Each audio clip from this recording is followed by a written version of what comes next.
모두가 잠든 고요한 새벽, 당신의 머릿속은 오히려 더 시끄러워집니다. 분명 몸은 피곤한데 눈을 감으면 오늘 낮에 나누었던 대화들이 마치 리플레이 버튼을 누른 것처럼 생생하게 되살아납니다. 그때 왜 그 말을 했을까? 상대방 표정이 안 좋았던 건 내 탓인가? 좀 더 재치 있게 대답할 걸. 이 질문들은 꼬리에 꼬리를 물고 이어지며 결국 당신을 자책과 후회라는 거대한 늪으로 끌어당깁니다. 이 괴로운 감정은 단순히 예민해서 생기는 것이 아닙니다. 심리학에서는 이를 반추라고 부릅니다. 반추의 어원은 라틴어 루미나레에서 왔습니다.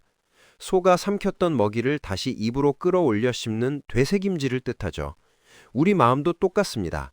이미 지나가 버려 소화되어야 할 과거의 사건을 억지로 다시 끌어올려 아프고 쓰라린 감정을 반복해서 씹어댑니다.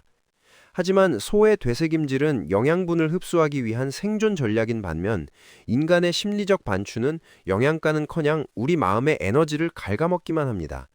반추는 문제 해결을 위한 반성과는 엄연히 다릅니다. 반성은 다음엔 이렇게 해야지 라는 대안을 찾지만 반추는 나는 왜 이 모양일까 라는 비난의 굴레에 갇히게 만듭니다. 낮 동안 우리는 바깥 세상의 자극에 대응하느라 바쁩니다.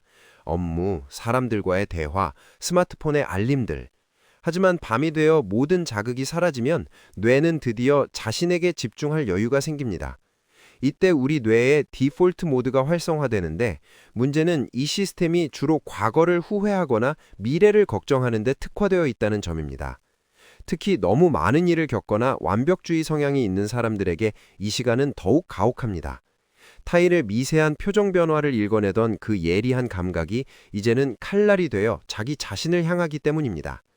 내가 그때 왜 그랬을까? 라는 질문은 사실 당신이 사람들에게 더 잘 보이고 더 괜찮은 사람이 되고 싶다는 간절한 소망에서 시작된 것입니다.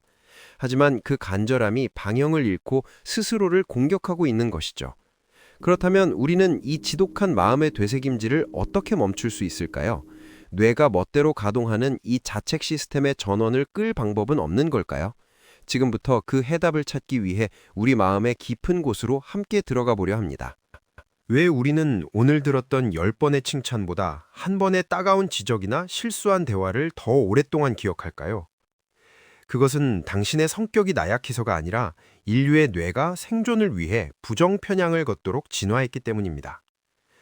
원시 시대의 인류에게 가장 중요한 것은 기분 좋은 일을 찾는 것이 아니라 위험한 일을 피하는 것이었습니다. 맛있는 열매를 놓치는 것은 배가 고픈 일로 끝나지만 덤불 속의 사자를 발견하지 못하는 것은 죽음을 의미했죠.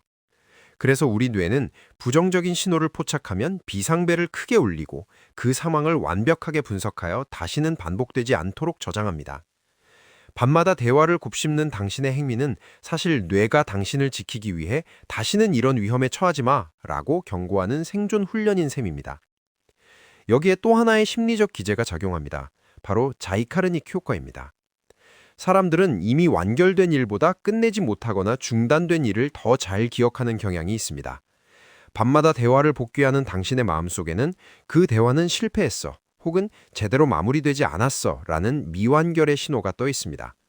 뇌는 이 미완결된 과제를 해결하기 위해 잠도 자지 않고 끊임없이 그 대화의 현장으로 당신을 소환합니다.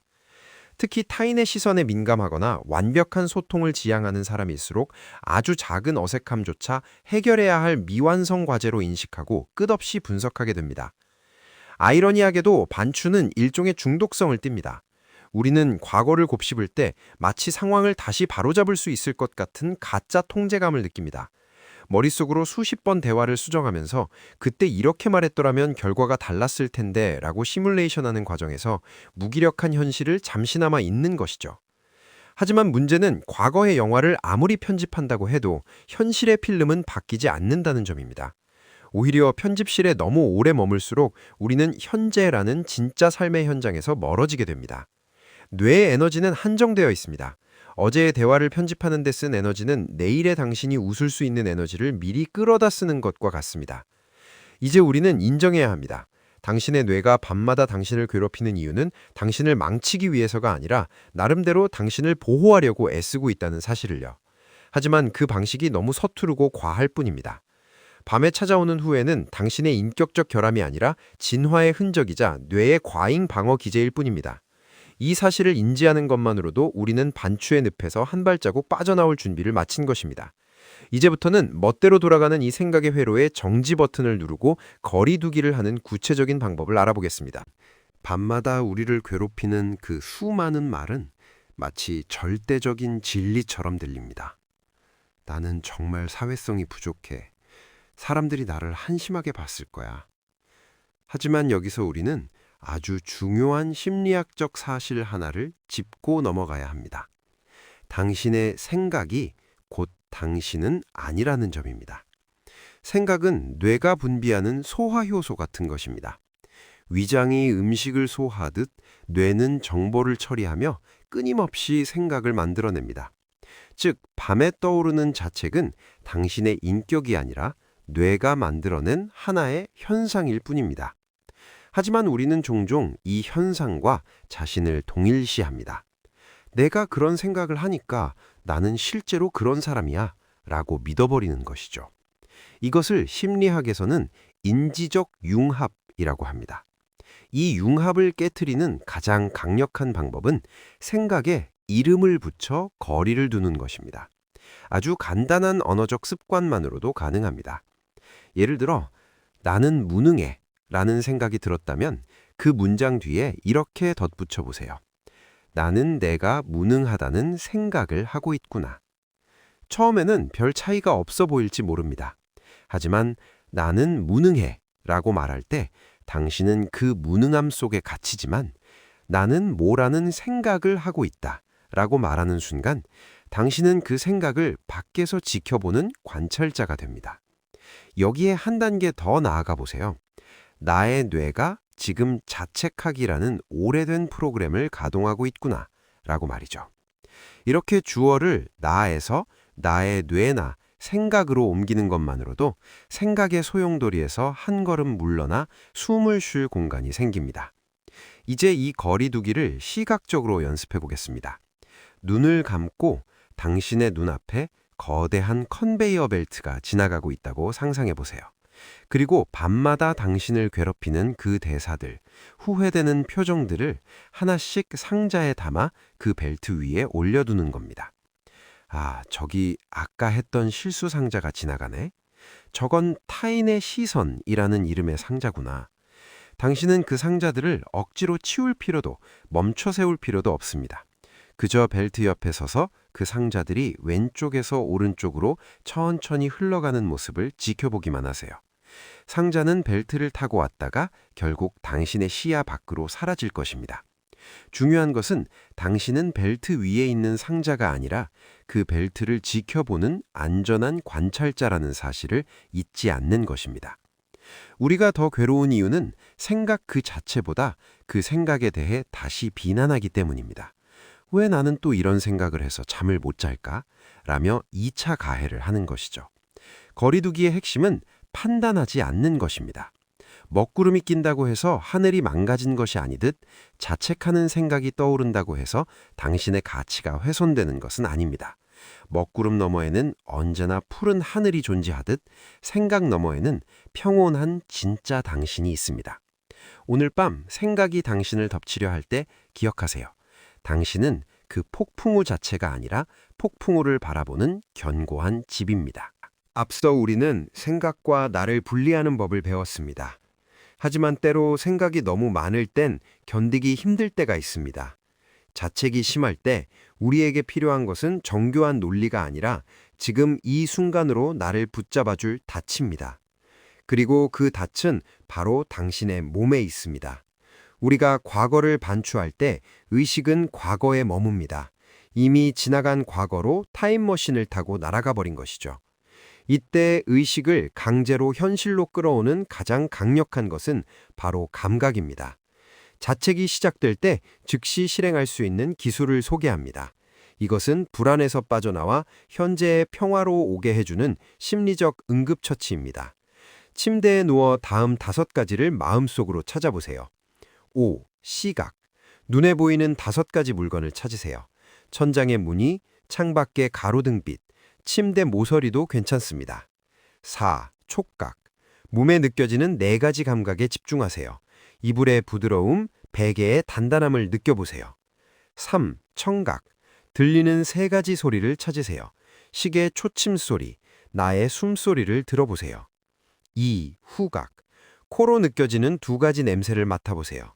밤 공기 특유의 냄새, 섬유유연제의 향기를 맡아보세요. 1. 미각. 입안의 감각 하나에 집중하세요. 양치질 후의 개운함을 느껴보세요. 이 과정은 생각의 흐름을 과거에서 현재로 이동시켜줍니다. 뇌는 한 번에 두 가지 집중을 할 수 없기 때문에 감각에 집중하는 순간 반추는 일시 정지됩니다. 감각으로 현재에 도착했다면 이제 호흡을 통해 마음을 진정시켜줍니다. 숨을 들이마시고 숨이 가슴을 가득 채우게 해주세요. 이 숨이 자책을 중단시켜줍니다. 반대로 숨을 내뱉고 모든 찌꺼기가 이 숨과 함께 몸 밖으로 완전히 빠져나간다고 믿으세요. 숨을 내뱉을 때마다 당신은 점점 잠에 빠져들고 당신의 마음은 반대로 가벼워집니다. 과거는 숨을 내뱉는 순간마다 당신에게서 멀어집니다. 하지만 이 기법들을 사용하는데도 자꾸 생각이 끼어들 수 있습니다. 자책하지 마세요. 생각이 끼어드는 것은 뇌의 본능입니다. 그저 부드럽게 주의를 되돌리세요. 당신의 마음을 현재로 다시 데려오면 됩니다. 당신은 완벽하게 이 과정을 수행할 필요가 없습니다. 그저 돌아오려고 시도하는 그 자체가 이미 치유의 시작입니다.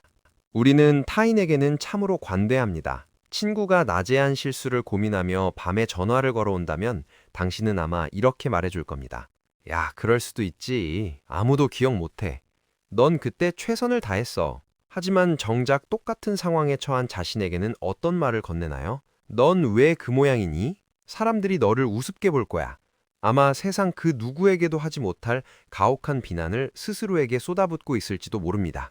심리학자 크리스틴 네프는 이를 해결할 열쇠로 자기 자비를 제시합니다. 이것은 단순히 자신을 근거 없이 칭찬하는 것이 아닙니다. 고통받는 자신을 발견했을 때 마치 사랑하는 사람을 대하듯 따뜻한 태도를 취하는 능력을 말합니다. 자기 자비의 첫 번째 단계는 보편적 인류애를 깨닫는 것입니다. 자책에 빠지면 우리는 나만 이렇게 바보 같아, 나만 이런 실수를 해 라는 고립감에 빠집니다. 하지만 진실은 다릅니다. 이 세상에 수많은 사람이 지금 이 순간 당신과 똑같이 밤잠을 설치며 자신의 실수를 곱씹고 있습니다. 인간은 본래 불완전하며 실수는 인간이라는 종이 가진 공통의 특징입니다.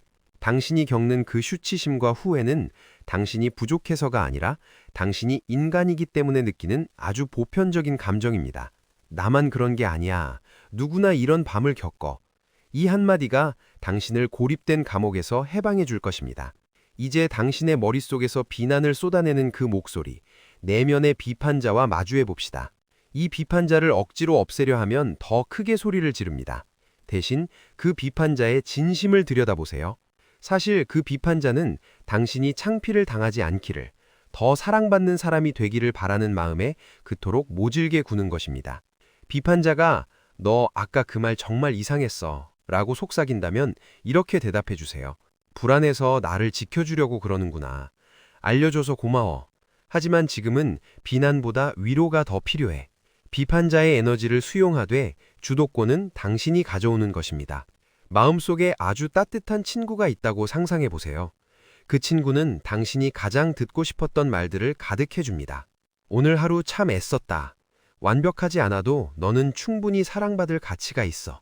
과거의 실수가 너라는 사람 전체를 결정짓지는 않아. 밤마다 자책이 시작될 때 이 친구에게 자신에게 말해달라고 하세요. 그리고 스스로를 가볍게 포옹해 주세요. 이 포옹은 뇌에 안전하다는 신호를 보내고 스트레스 호르몬인 코르티솔 수치를 낮춰줍니다. 자기 위로라고 오해하지 마세요. 오히려 고통스러운 진실을 정면으로 마주하고 그럼에도 불구하고 다시 일어설 힘을 주는 가장 강력한 용기입니다. 나를 비난하는 에너지를 나를 돌보는 에너지로 바꿀 때 비로소 밤의 긴장은 풀리고 진정한 휴식이 시작됩니다. 당신은 당신의 가장 가혹한 재판관이 될 수도 있지만 가장 든든한 변호인이 될 수도 있습니다. 오늘 밤 당신은 어떤 역할을 선택하시겠습니까?